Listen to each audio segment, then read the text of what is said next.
All right.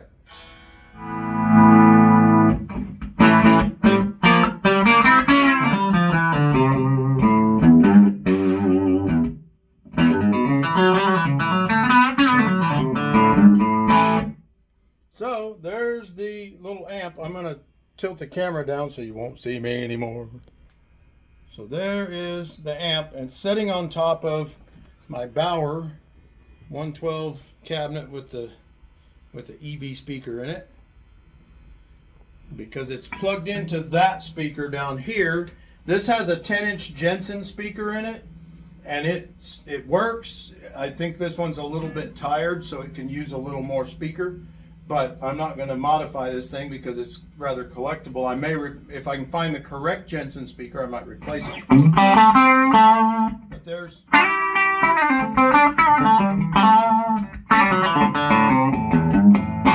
That's it going through one 12-inch EV speaker. And there's no reverb on this amp. It's just volume, treble, and bass. And these are a tremolo circuit that I don't have turned on right now. It takes a pedal to turn it on. So that's just volume, treble, and bass. Very simple. 12 watts. But that's what I was telling you. You turn it up to about 7, and then you adjust the guitar, and that's how they did it in the studio.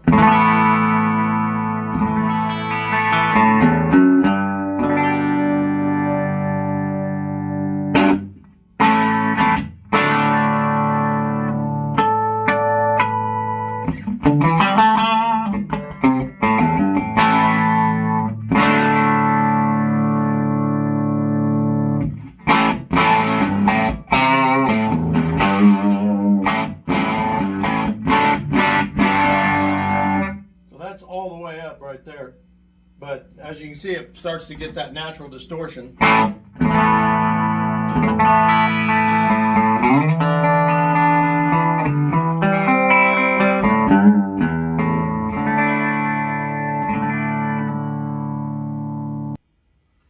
So here we go. Again, you can't see me, but I'm sure that's all right with you. I hooked the 10-inch speaker that's in here, the stock speaker, back up.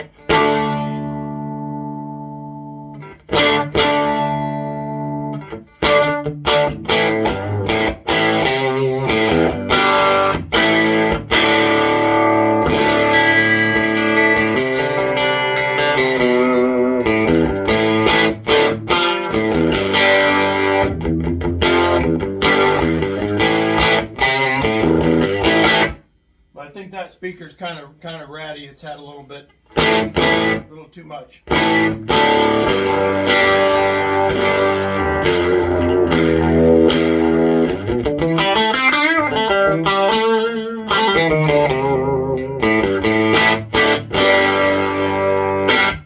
So anyway, there it is.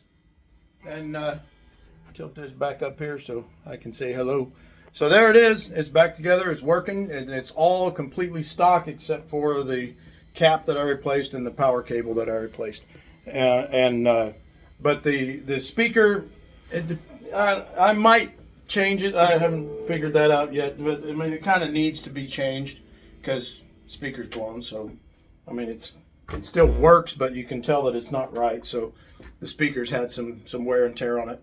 But it's 1979, so it's had a little bit of use. These things get a lot of use. They were built for like practice stuff and stuff like that. And then people found out they sounded great cranked up, and they took them in the studio. People used to play bars with these. It's only 12 watts, a little 10-inch speaker, but they used to do bar gigs with it. It's loud enough. It's hard to tell on the phone how loud it really is in here, but this is loud enough that I could play with Gary and on the drums in a small place like we were the other night, and it wouldn't be a problem. And you could stick a mic in front of it and put it through the PA even. But yeah, people used to gig the crap out of the world with these things.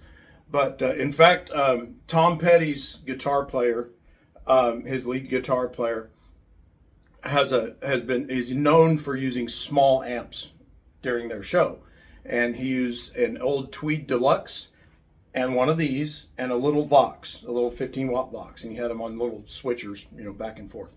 But yeah, he used one of these things, and of course you put pedals, delay, and chorus and stuff like that in front of it.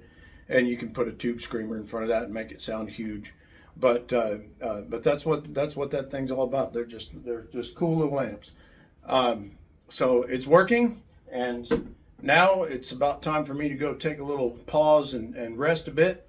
I've got over here, I can get my hand out of the way, over here on the bench right there, that amp that you see behind the soldering iron.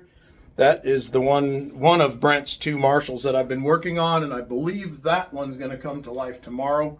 I've done all the checks on it, and I think I've got that thing wrapped up.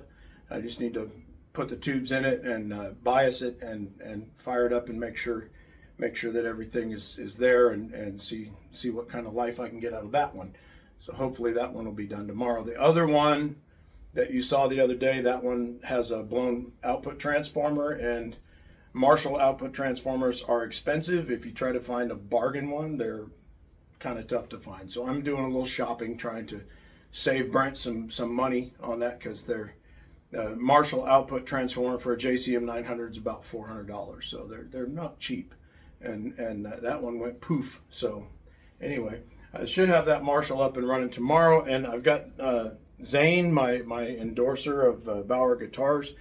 I have his Fender Twin. He's got a 66 Fender Twin in there.